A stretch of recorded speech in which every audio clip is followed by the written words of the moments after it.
자, 여러분 안녕하세요. 오늘은 우리 전자기학에서 이제 자기장에서 아주 자기장을 좀 쉽게 구할 수 있는 그런 방법에 대해서 이야기를 해보려고 합니다.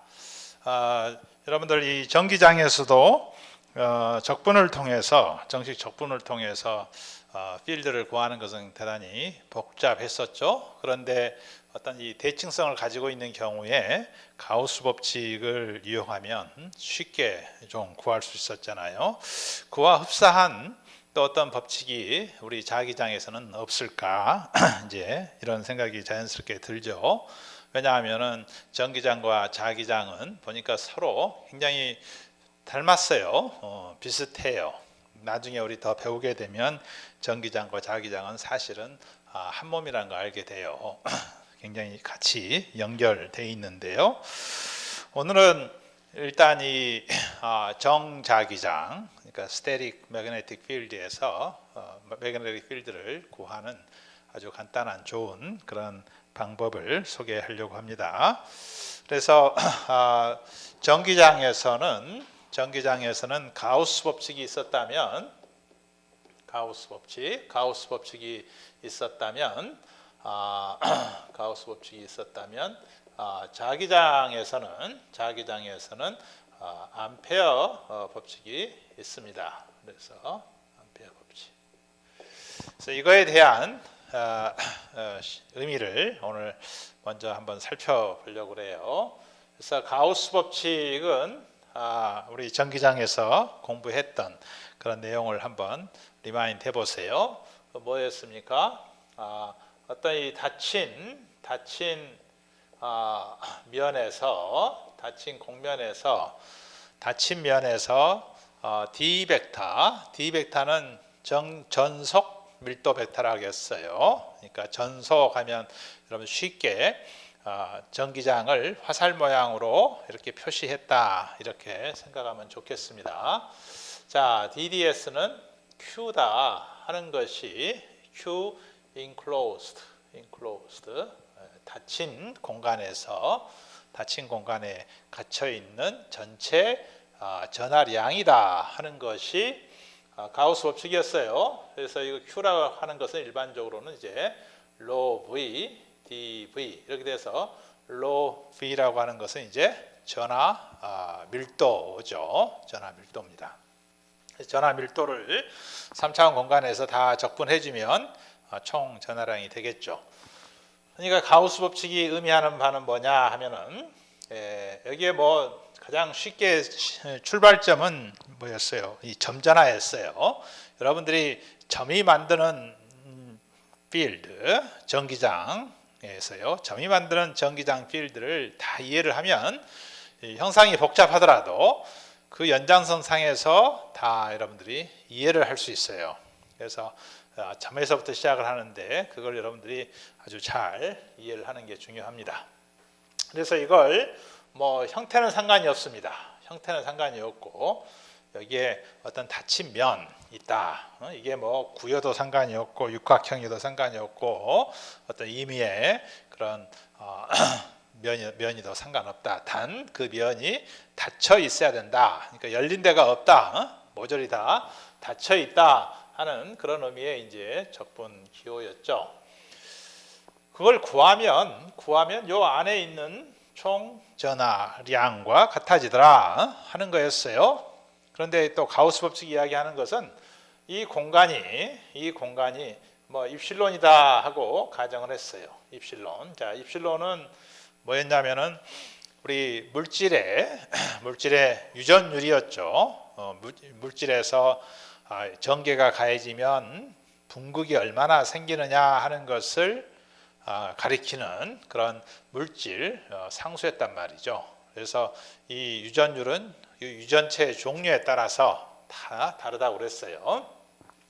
자, 유전율에 상관없이 이게 뭐 자유 공간이든 어떤 물질 공간이든 이런 이제 Q라는 전하가 있으면 Q라는 전하에서는 끊임없이 전속이 생긴다. 여러분들이 가장 그렇게 이해하는 게 좋아요. 그래서 화살표 모양으로 Q가 플러스다 그러면 이 Q라는 점전하에서는 항상 이렇게 사방으로 퍼져나가는 이런 전기장 다발이 있다.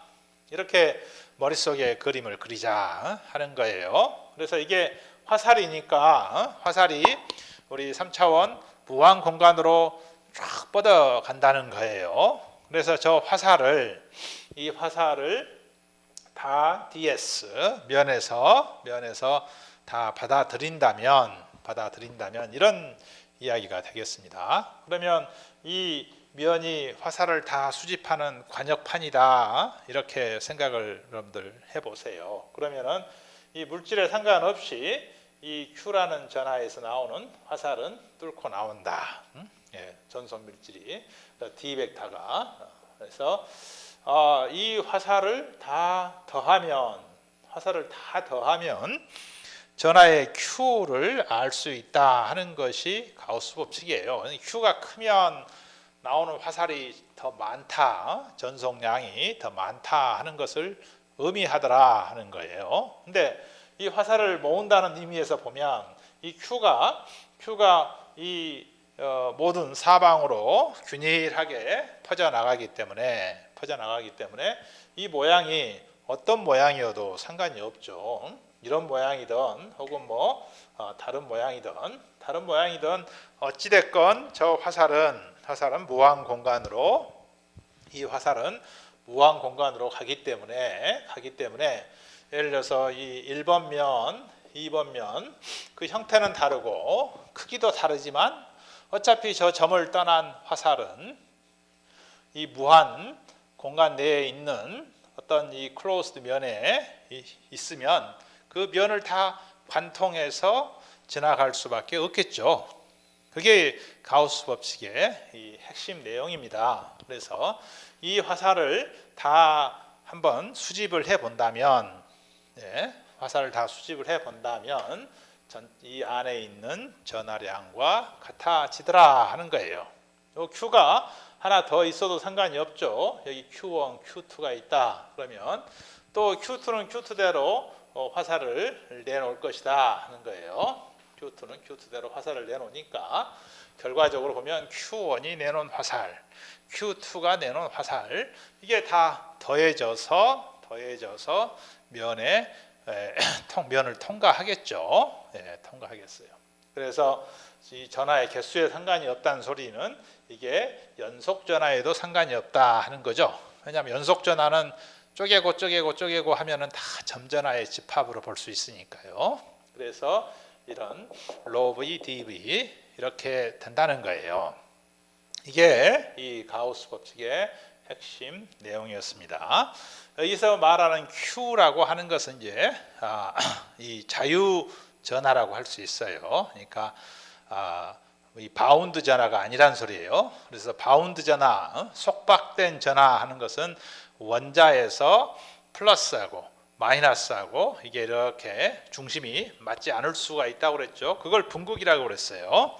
그래서 분극이라고 하는 것은 플러스 전하와 마이너스 전하가 공간상에서 중심이 일정하지 않아서 생기는 이런 것을 이 P 벡터 분극이라고 그랬어요. 그래서 저기에서의 전하는 이 플러스 전하든 마이너스 전하든 이거 원자 내에 묶여 있어서 원자보다 조금 큰 스케일에서 보면은 이건 사실은 굉장히 이제 작은 거리이기 때문에 플러스 마이너스가 서로 상쇄돼서 전하가 없는 것처럼 우리가 볼 수 있다 하는 거예요. 그래서 가우스 법칙에서는 이 Q 할 때는 이 속박 전하 혹은 바운드 전하는 이제 포함되지 않는 그런 전하고 이제 전하라고 하는 것은 이제 순수 플러스 전하든 마이너스 전하든 그것만 이제 있는 그런 경우다 하는 거예요.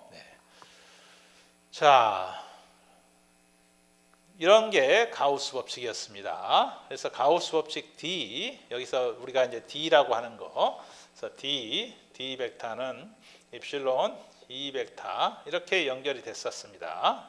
이렇게 이게 가우스 법칙이었는데, 그럼 암페어 법칙은 뭐냐 하는 거죠. 그래서 암페어 법칙은 이제 선에 대해서 정의가 되는 겁니다. 선에 대해서. 그래서 어떤 선이 있을 때 이 선을 따라서 이제 closed circle이에요. 선, 라인, 이제 선을 봅시다. 이 선을 따라서 H 벡터를 다 적분을 해보면 이런 말이에요. 이것도 이제 closed 라인이에요. 아까 이 가우스 법칙은 닫혀 있는 면이었는데 암페어 법칙은 닫힌 선이에요. 선, 이제 1차원 선입니다. 예. 그 선에 대해서 H 벡터를 선적분하면 이런 소리야. 선적분하면 자 가우스 법칙은 이 D에 대해서 면 적분하면 이런 거죠. 암페어 법칙은 H에 대해서 선적분하면 I enclosed. 자 선이 한 바퀴 빙 돌면 이 면이 생기죠. 예, 면이. 예, 물론 선이 이렇게 가다가 울퉁불퉁 하다 하면 그게 만드는 면 하면은 생각하기가 좀 힘들죠. 면도 구불구불 하겠죠. 근데 논의를 여러분들 그래도 상관없어요. 그렇지만 여러분들 이제 상상하기 편하게 이해하기 편하게 어떤 평면 위에서 이렇게 선이 있다 하고 한번 생각을 해보세요. 그러니까 이 면이 편편하겠죠. 그렇다면 이 면을 통과해 나오는 전체 전류하고 같더라 하는 거예요. 전류하고 같더라. 네. 자, I하고 같더라. I하고. 네. 그래서 I라는 게 꼭 이 중앙에 있을 필요도 없고 여기 가우스 법칙도 마찬가지였죠. 그 볼륨 안에 있는 어떤 꼭 중앙에만 있는 것도 아니고 해서 뭐 I가 뭐 이 선 하나일 수도 있고 말이죠. 또 선 두 개일 수도 있어요. I1, I2.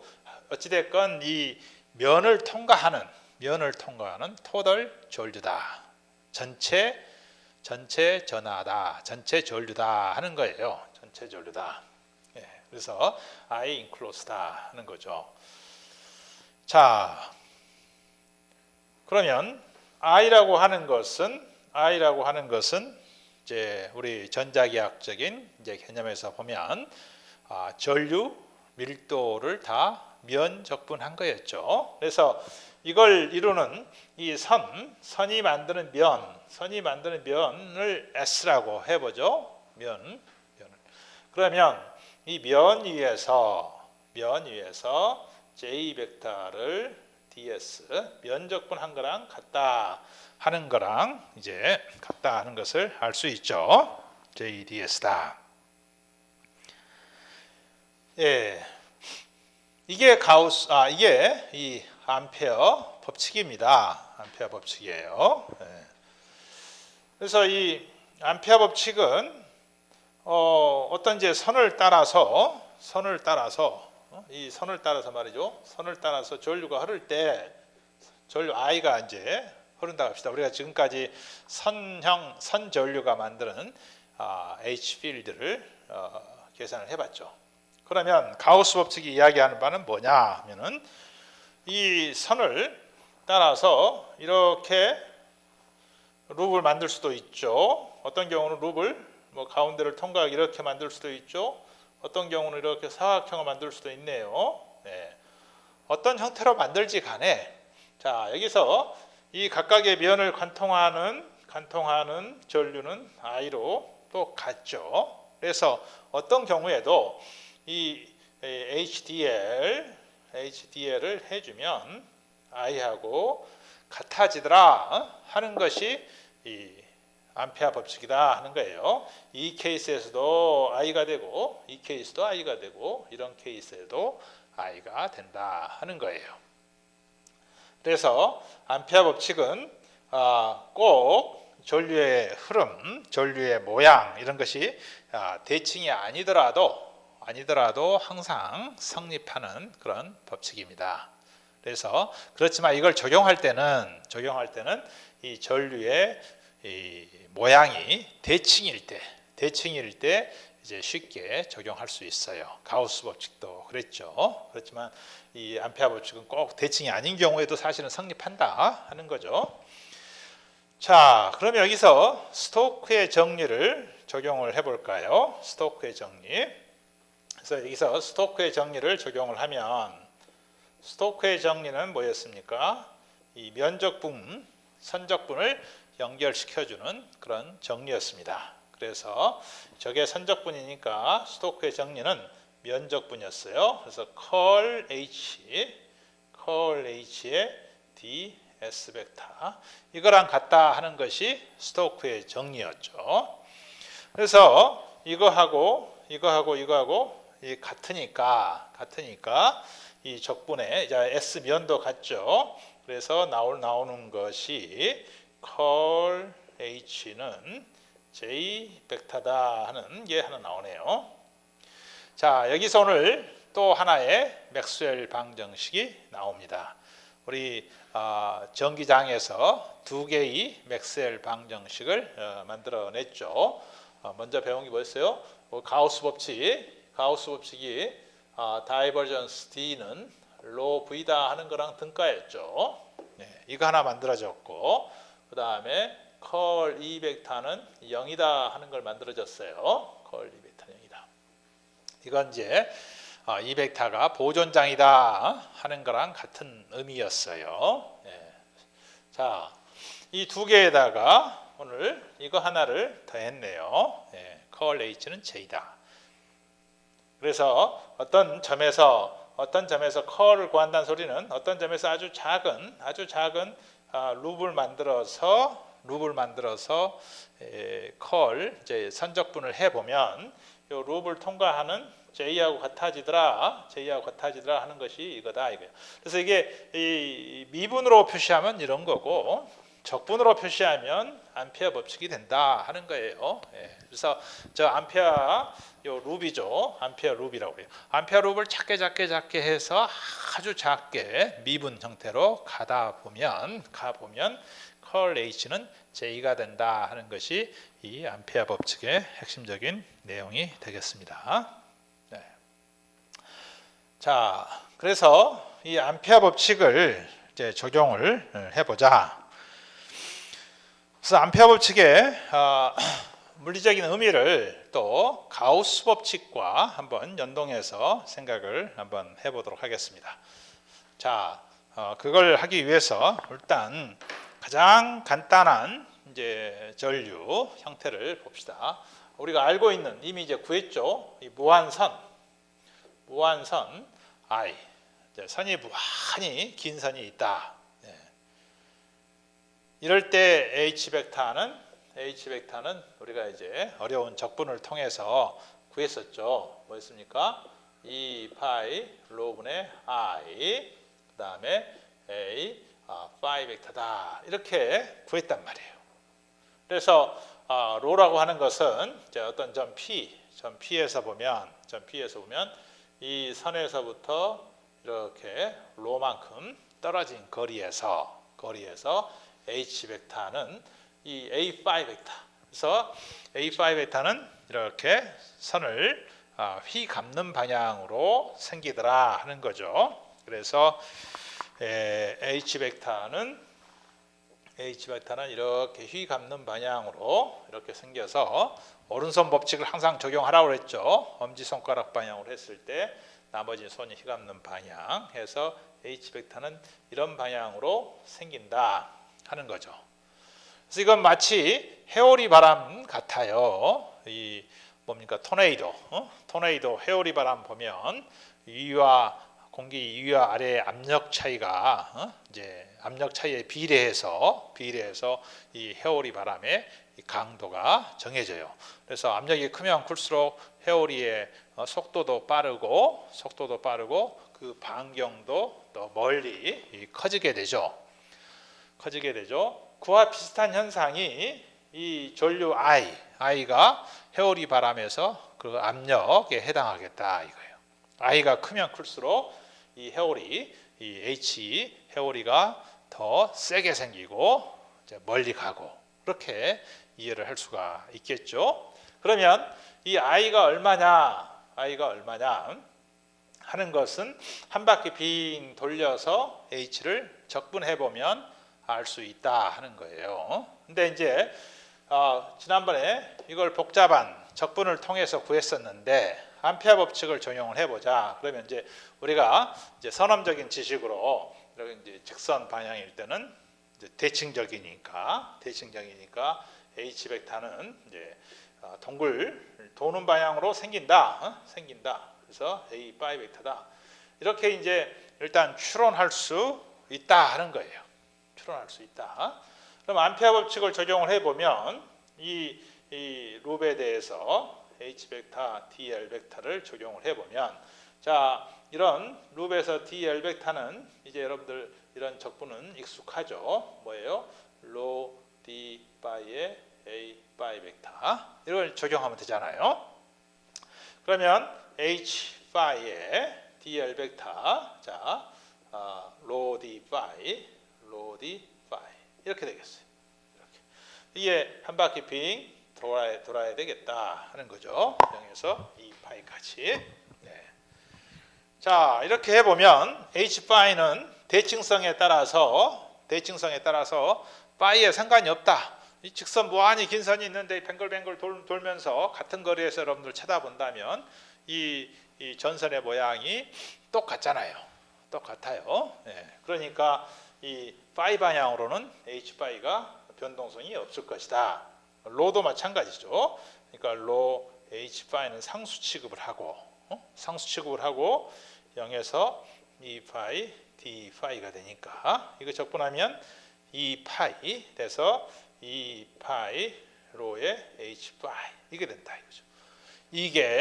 이게 전류 I하고 같다. 이 면을 통과하는 것은 바로 선전류 하나네요. 그래서 I 같아. 그래서 H 파이는 2파이 로분의 I 이 된다. 그래서 우리가 어렵게 적분을 통해서 구한 거하고 결과가 같죠?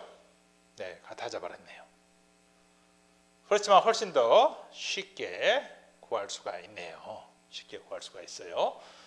자, 그러면 좀 신기하죠? 신기해요. 지금 로가 이 임의의 로를 놓고 했어요. 그런데 로를 더 이렇게 크게 해서 한 바퀴 빙 돌려봐도 I가 나온다는 거죠. I가 나온다는 거예요. 왜? 이 원주의 길이는 어떻게 돼요? 원주의 길이는 반경이 로일 때 이 원주의 길이는 2파이 로죠. 예.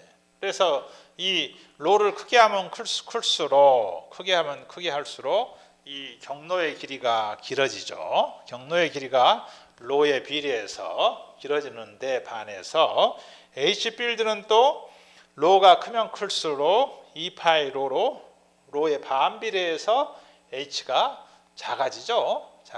그래서 적분을 해보면 이 분모에 있는 2파이로 원주 길이 2파이로가 서로 상쇄가 되죠. 서로 상쇄가 돼서 I만 남게 되네요. 그게 이제 이 선일 때 이제 우리 전류는 가장 간단한 게 이런 선이었어요. 무한히 긴 선. 가우스 법칙에서는 이 D 필드는 뭐였습니까? D 필드는 4파이 R 스퀘어분의 Q의 AR 벡터였어요. 이것도 Q가 있을 때 이렇게 이 구를 하나 생각을 해봅시다. 그런데 구를 이렇게 더 크게 할 수도 있죠. 더 크게 할 수도 있는데 그 결과는 가우스 법칙은 똑같다 하는 거예요. 여기서도 마찬가지로 D 벡터는 4파이 R 스퀘어에서 R의 제곱에 반비례해서 점일 때는 필드가 R 제곱에 반비례해서 거리가 이제 크면 필드가 작아진다 하는 게 자연계의 법칙이다 이거예요. 그런데 이게 이 표면적, 이 구의 표면적은 4파이 R 제곱이죠. 그래서 4파이 R 제곱 서로 상쇄가 되니까 Q가 남는 거예요. 가장 간단한 형태의 점전하에서는 우리가 그렇게 생각할 수가 있다 이거예요. 그래서 어떤 점에 전하량이 얼마냐 하고 여러분들이 이제 추정하기 위해서 D밖에 잴 수가 없어. D밖에 D벡터는 잴 수가 있어요.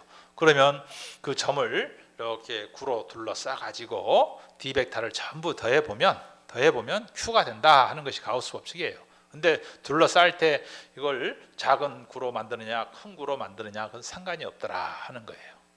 왜 그러냐? Q라는 점에서 화살이 나오는데 전속이 나오는데 전기 다발이 나오는데 이게 무한히 가기 때문에 그런 거예요. 이게 무한 공간으로 가버리기 때문에 이 크기에 상관없이 이 전속 밀도를 다 이 면이 포집 다 이 통과하니까 그런 거고, H 벡터는 이런 이제 전류 선전류 I가 있을 때 이 I가 얼마냐 하는 것을 구할 때는 또 룹을 만드는데 그 룹의 크기가 상관이 없더라 하는 거예요. 룹의 크기가 상관없이 한 바퀴 빙 돌아서 H 필드를 선적분 해보면 이 I를 알 수가 있다 하는 것이 이 암페어 법칙의 아름다움이죠. 아름답죠? 수학 이론이. 예. 그래서 이게 루 크기에 상관이 없더라 또 하는 거죠. 예. 결론적으로 보면 또 루 모양에도 상관이 없고 그래요. 그런데 제가 이제 어떤 학생이 과거에 아주 참신한 질문을 했어요. 좀 이상합니다. 암페어 법칙 좀 이해가 안 가는 부분이 있습니다. 그래서 이제 들어봤어요. 기가 막힌 생각을 했어요. 아니 그 전자기학 책에서 이렇게 이 선전류 이렇게 길이가 유한한 경우에 우리가 필드를 구하지 않았습니까? 예, 구했죠. 그래서 굉장히 이 적분이 복잡했죠. A, B 해가지고. 그래서 이 점 이렇게 떨어져 있는 데서 점 P에서 구했어요. 그래가지고 H 벡터는 뭐 4파이 로분의 I 뭐 코사인 알파 2 코사인 알파 1 A 파이다 이렇게 이제 구했단 말이에요. 그러니까 저렇게 선이 유한한 경우에 H 필드가 이렇게 여기 회전하는 방향으로 생기고 P를 통과하는 점에서도 이렇게 회전하는 방향으로 생긴다 하는 거예요. 예. 그런데 이 면을 이렇게 보면, 자, 이 면에서는 I가 여기 I가 흐른다고 했는데, 이 면을 간통하죠. 간통해요. 그런데 반면에 이 면에서는 I가 없네요. I가 없어요. 그런데 이 선적분 값은 0이 아닐 거란 말이에요. 왜냐하면 이렇게 회전하는 필드가 생기니까 이 밑에서도 우리가 이 적분에서 구한 결과였어요. 왜 그러겠느냐 하는 거죠. 왜 그러겠느냐. 모순이 된 것처럼 보이죠. 네. 이것은 저 선전류일 때는 저렇게 토막난 선에서는 전류 I가 이렇게 전혀 절대 흐를 수가 없는 거죠. 예. 이게 이제 우리가 이 어떤 이 A, B가 있으면 어떤 선이 이렇게 이어져 있어야 된다. 이거 항상 이어져서 I라는 것은 순환을 해야 되는 거죠. 순환을 해야지 I가 흐를 수 있어요. 예. 그런데 이와 같이 순환하지 않는 경우로 이렇게 한정을 지어본 것은 우리가 이제 수학적으로 계산을 해보기 위해서 저 조각이 이렇게 순환하는 룹 가운데 이 조각이 만드는 H 필드만을 한번 구해 본 거였어요. 그러니까 실제 상황에서는 요 룹도 뭔가 통과를 할 수밖에 없는 거죠. 통과를 해야만이 이런 형태의 전류 I가 이제 흐르는 거죠. 그래서 그런 상황을 우리가 이제 적분 어렵게 할 때는 이제 상정하지 않고 했던 거예요. 그래서 이런 전류만 이렇게 조각 전류가 존재할 수 없는 거죠. 존재할 수 없는 거고, 실제 상황에서는 이렇게 돌아서 전류가 가기 때문에 이 면에도 반드시 어떤 전류가 통과해야만 한다 하는 겁니다. 네.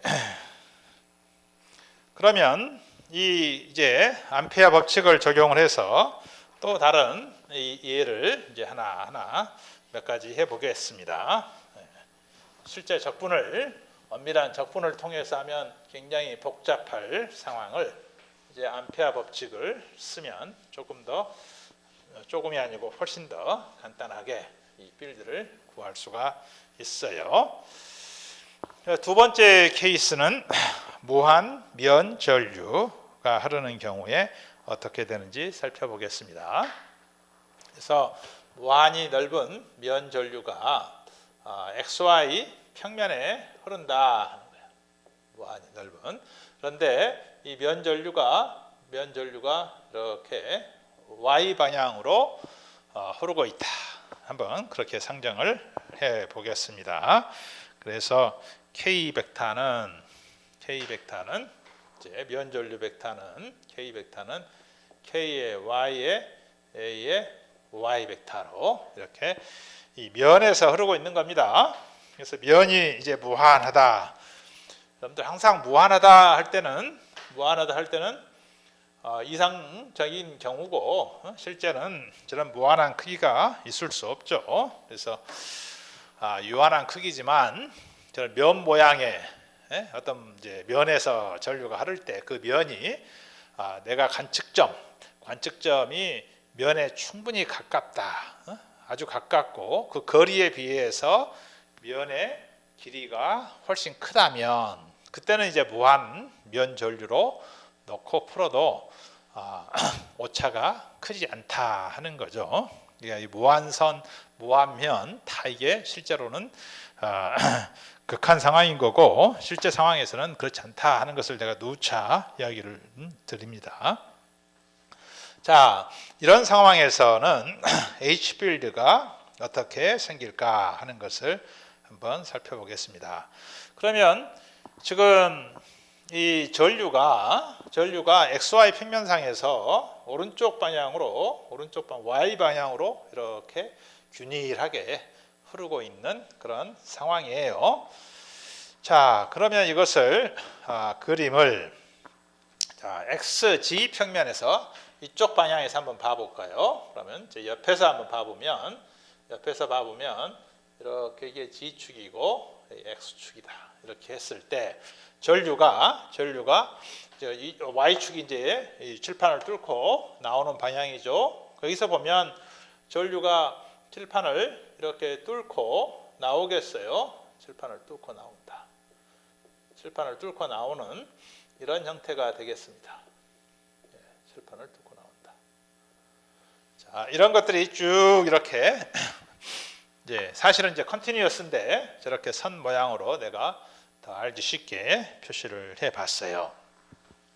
그러면 이게 이제 선전류, 이 조그만 거 하나는 선전류라고 볼 수가 있죠. 그러면 예를 들어서 이 선이 만드는 전류, 이 점 P에서 보면 이렇게 해보면 이걸 휘 감는 방향으로 생긴다고 그랬죠. 그래서 이렇게 휘 감는 방향으로 생기면 이제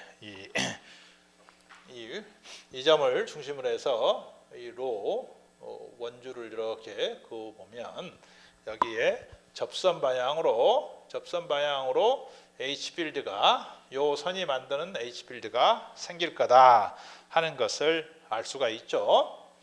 반면에 이거와 대칭인 점에서 이 필드는 또 이 반경을 따라서 원주상에서 흐르니까 H 필드는 또 이런 방향으로 생길 거다 하는 거죠. 그렇죠? 네, 이런 방향으로. 그래서 이거에 두 개의 벡터를 더해 보면 이런 방향으로 생기죠. 이런 방향으로 생겨서 X축 방향으로 생긴다 하는 것을 알 수 있어요. 이런 그림을 모든 선, 예를 들어서 이 선에 대해서 적용을 해보면 이 선과 또 이 선의 대칭이죠. 이 대칭점에 대해서 또 해보면 이 두 개의 이 선이 만드는 것도 방향이 X축을 향해서 나타날 것이다 하는 것을 여러분들 알 수 있어요. 그렇죠?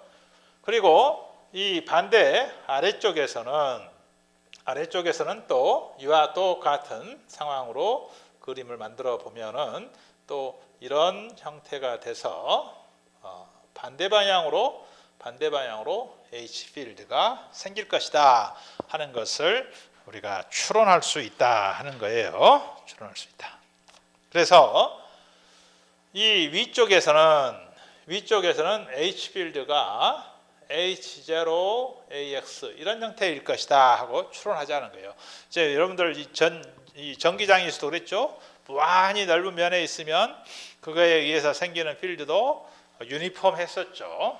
무한하니까 유니폼했었어요. 우리 무한 면제라가 만들었을 때 무한 면제라가 만든 이 필드를 상상을 해보세요. 이제 무한 면전류가 있을 때 H 필드는 거리에 상관없이 일정할 것이다 하고 우리가 추론할 수 있다 이거예요. 그게 일정값을 H0다. 밑에서는 H 벡터는 마이너스 H0 AX다 이렇게 만들 수가 있겠다 하는 거예요. 그러면 이렇게 암페어 룹을 이런 경우에는 사각형으로 만드는 것이 좋겠죠. 사각형으로. 그렇게 해서 사각형으로 만들어서 이렇게 돌려보면 어떻게 되느냐? 그러면 인테그랄 HDL 벡터를 하면 우리 선적분 할 때 1번 조각, 2번 조각, 3번 조각, 4번 조각 각각 나눠서 하면 되죠. 나눠서. 그런데 1번 조각, 2번 조각, 3번 조각, 4번 조각 나눠서 하면 되는데 자, H 필드가 X 방향 혹은 이것도 마이너스 AX 방향이죠. 그러니까 2번하고 4번에서는 서로 직교 관계에 있으니까 2번, 4번은 0이다 하는 것을 알 수 있고 자, 1번에서는 그 값이 H0 일정해요. 그리고 이 길이를 W라 하죠. 포 W라 하면 W 플러스 이쪽에서는 마이너스 H0고 DL 벡터도 이쪽으로 같은 방향이기 때문에 더해지겠어요. 그래서 H0 W 이렇게 돼요. 그러니까 이 H0 W 이렇게 되죠. 이게 뭐하고 같냐 하면은 요 룹을 통과하는 전체 전류양하고 같다 하는 거죠. 그러면 면 전류 밀도가 KY였으니까 거기에다가 폭을 곱해주면 저 면을 관통하는 전체 전류가 되겠죠. 그래서 W 없애버리면 H0는 결국 2분의 1 KY가 된다 하는 것을 알 수가 있네요.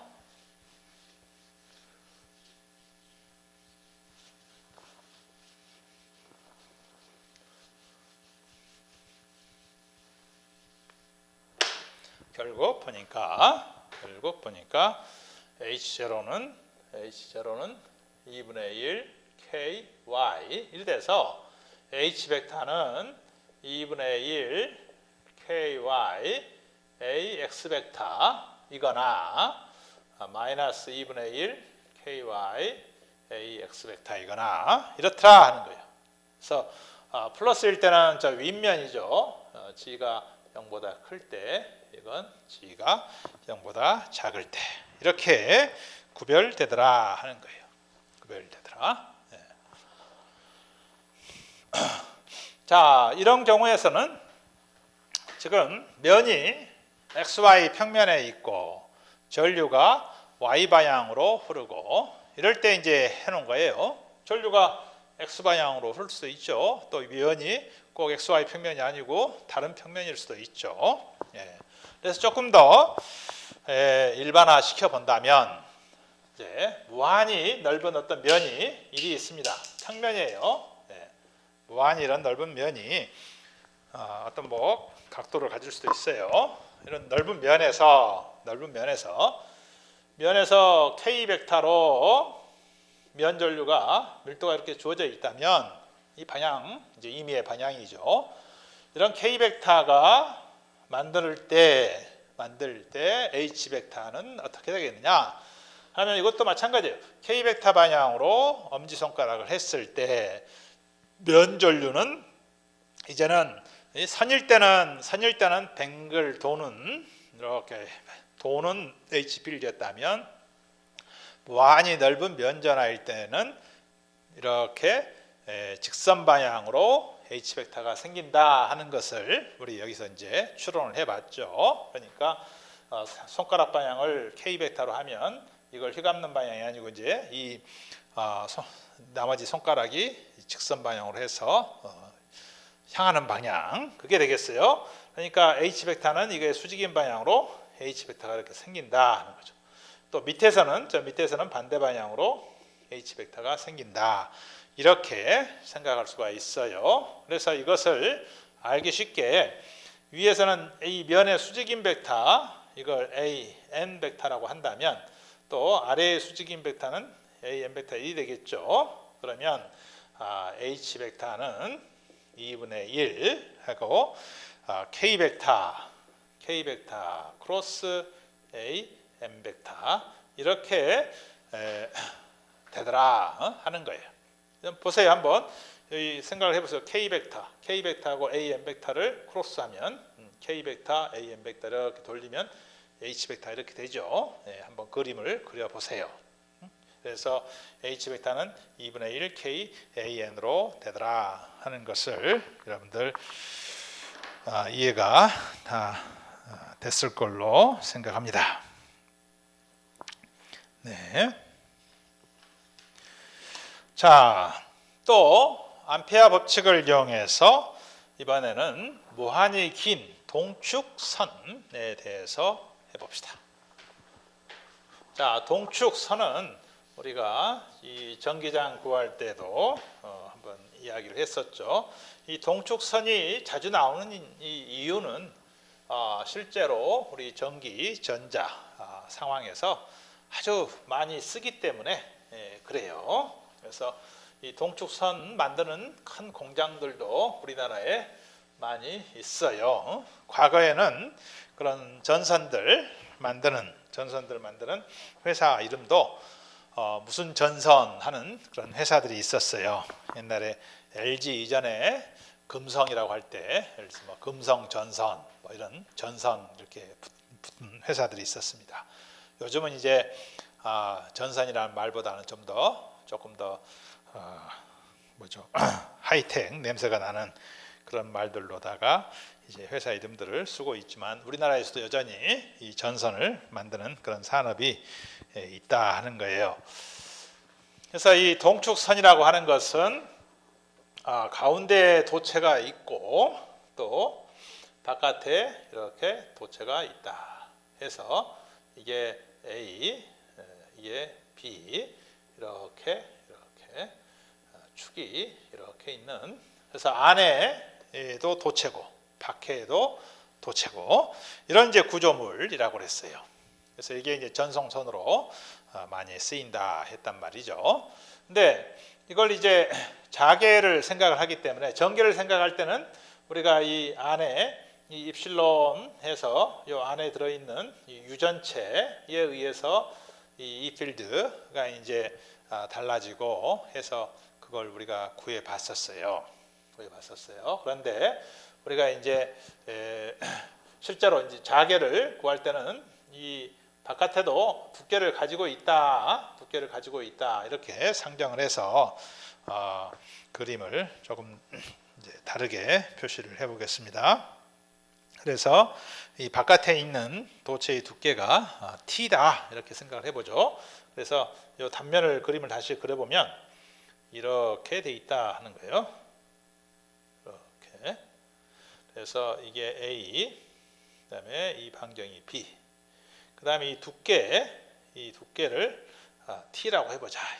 보통 이 바깥에 있는 바깥 도체는 굉장히 얇고 메쉬라고 그랬죠. 얇은 선 얇은 전선을 가지고 천 모양으로 짝 있기를 해서 만든다고 그랬어요. 그래서 그걸 메쉬선 혹은 쉴드선이라고 그랬어요. 이제 그런 형태로 돼 있는데 여기서는 일반적으로 좀 더 일반화해서 두께 T가 있다 이렇게 생각을 해보자 하는 거예요.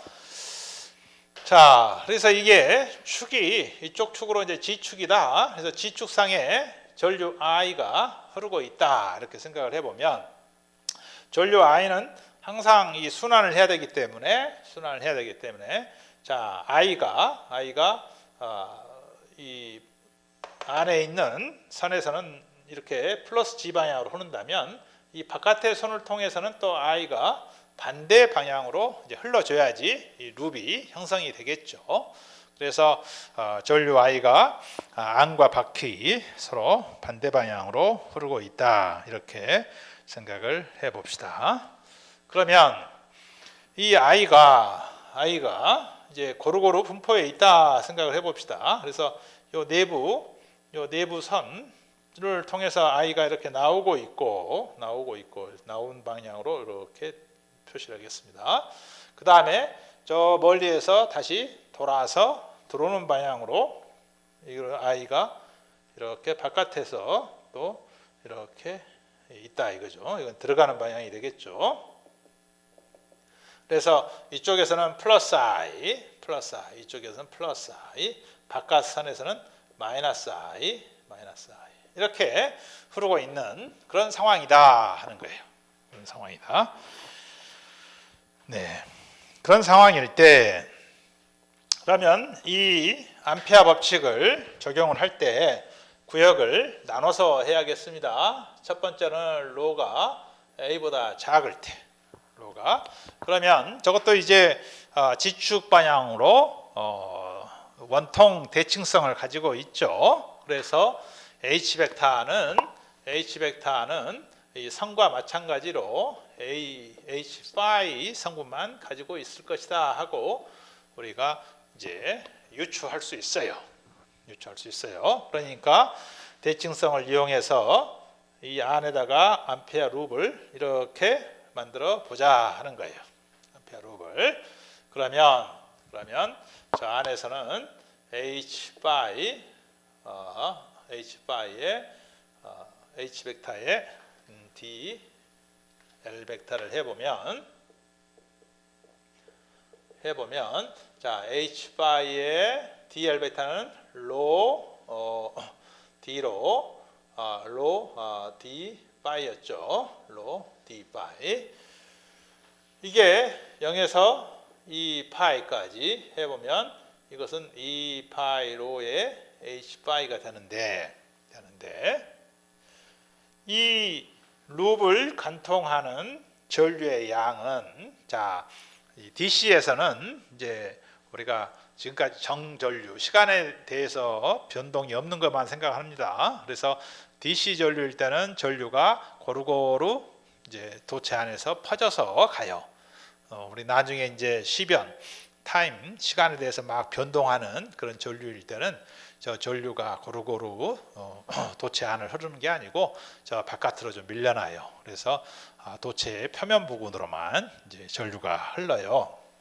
그런데 지금은 이제 정전류일 때만 생각을 하겠어요. 그러면 이 룹 안을 간통하는 전류는 이제 면적 비율로 이제 되겠죠. 총 전류가 I인데 저 안에 있는 도체의 단면적은 파이 A 제곱이고 암페어 룹에 해당하는 면적은 파이 로의 제곱 이렇게 되겠죠. 그래서 이렇게 파이가 없어지고 그러니까 H 파이는 뭡니까? 2 파이 로 A 스퀘어분의 로 제곱 I 로 하나 없어지네요. 그러니까 2 파이 A 스퀘어분의 로 I 이렇게 된다 하는 거죠. 예, 그렇게 얻어졌고 두 번째로는 이제 저 사이 로가 A와 B 사이에 있을 때 어떻게 되겠느냐 하면은 그때는 이제 암페어 룹이 이렇게 사이에서 이제 되겠습니다. 그러면 똑같은 논리로다가 인테그랄 HDL 해보면 이거랑 같단 말이에요.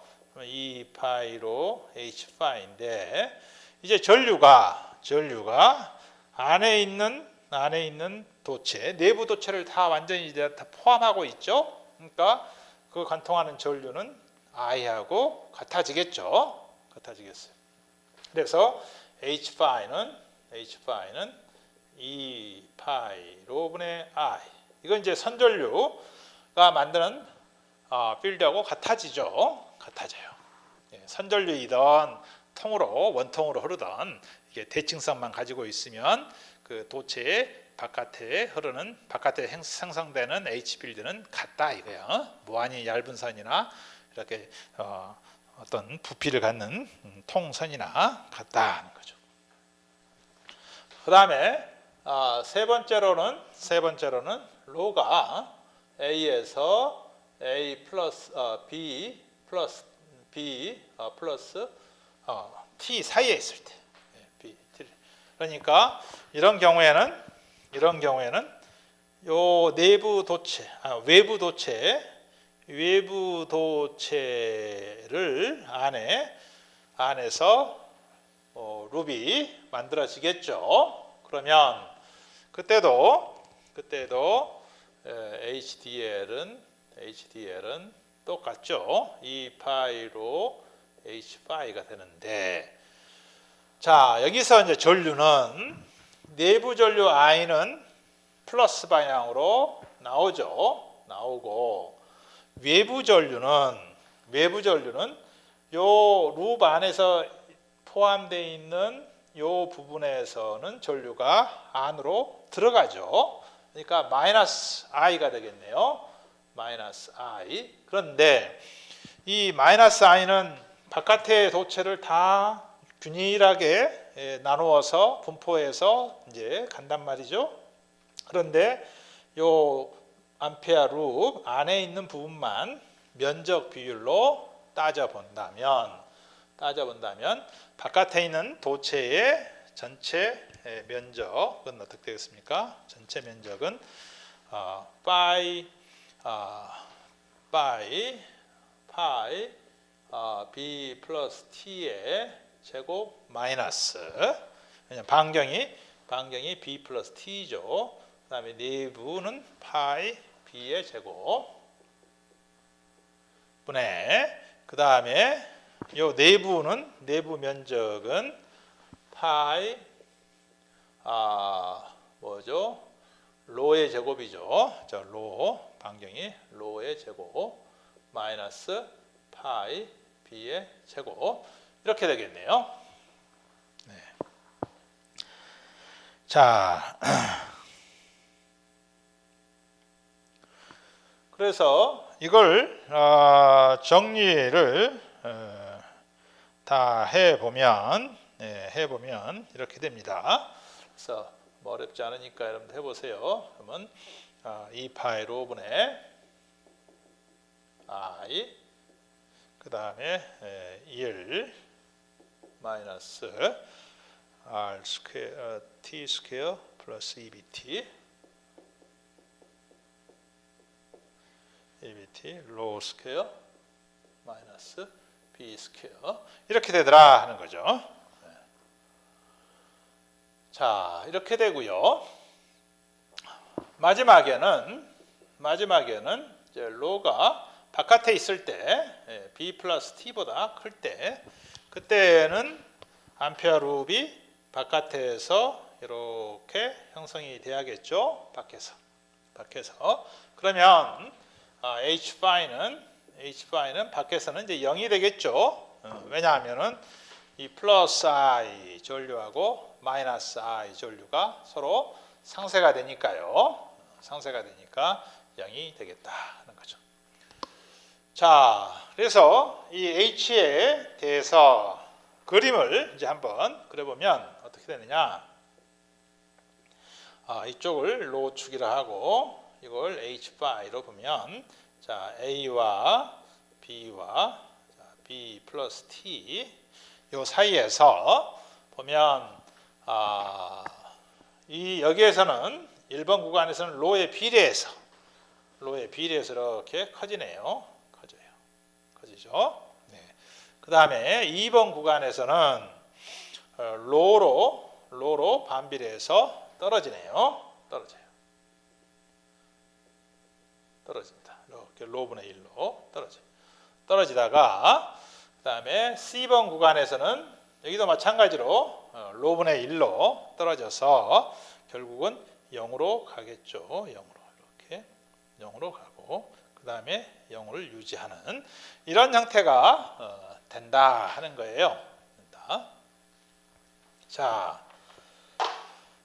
그래서 여기서도 보니까 이 코엑시얼 케이블 혹은 동축선의 이 밖에서 보니까 바깥 외부 컨덕터 밖에서는 H 필드도 0이 되죠. 0이 되네요. 그래서 이 동축선 밖에서는 H 필드가 0이다. 아웃사이드에서는 또 E 필드도 0이다 하는 것을 우리가 전개에서도 했죠. 그러니까 이 동축선은 저렇게 축을 같이 해서 두 개의 원통으로 만들고 보니까 도체 밖에서는 E 필드도 0이 되고 동축선 밖에서는 E 필드도 0이 되고 H 필드도 0이 되네요. 그래서 E 필드와 H 필드가 전기장과 자기장이 동축선 안에서만 존재하죠. 그런 의미에서 동축선을 쉴드선이다, 차폐선이다 이렇게도 이야기를 해요. 왜? E하고 H가 차폐가 된다. 선 밖으로 나오지 않는다. 그래서 차폐선이다 이렇게 이야기한다 이거죠. 그래서 이 선이 차폐가 됐다는 것은 좋은 의미를 가지고 있어요. 여러분들 선 하나만 쓸 때는 여러분들 우주상에 여러분 혼자 있어. 그래서 선 하나만 나 혼자 쓰고 있어. 그러면 뭐 상관이 없는데 선이 무수히 많다 이거죠. 우리 이 건물에 이 데이터 통신망이 다 깔려 있어요. 그러면 그 데이터 통신망 그 선들 보면 다 이 동축선 형태로 돼 있습니다. 근데 그 선들이 한 개가 아니에요. 어디서 몰려올 때는 뭐 수십 가닥, 수백 가닥이 될 수 있어요. 그런데 이 선들이 차폐가 안 돼 있으면 나중에 그 선과 선 사이에 간섭이 일어날 수 있어요. 인터랙션이. 그래서 이쪽으로 보내는 정보가 다른 선으로 빠져나갈 수가 있어요. 그건 뭐 굉장히 안 좋은 상황이죠. 근데 이렇게 차폐선을 쓰게 되면 선 하나하나가 자기 안에만 이 H를 가지고 있기 때문에 다른 선으로 간섭을 주지 않는다. 그런 의미에서 굉장히 좋은 의미를 가지고 있죠. 그래서 이 동축선은 우리가 통신이라든지 전력 전송이라든지 아주 많이 쓰는 그런 선이기 때문에 우리 전자기학 책에 아주 자주 언급이 되고 있습니다. 네, 오늘 암페어 법칙에 대해서 우리 알아봤습니다. 오늘 강의는 여기까지 하도록 하겠습니다. 여러분들 수고 많았어요.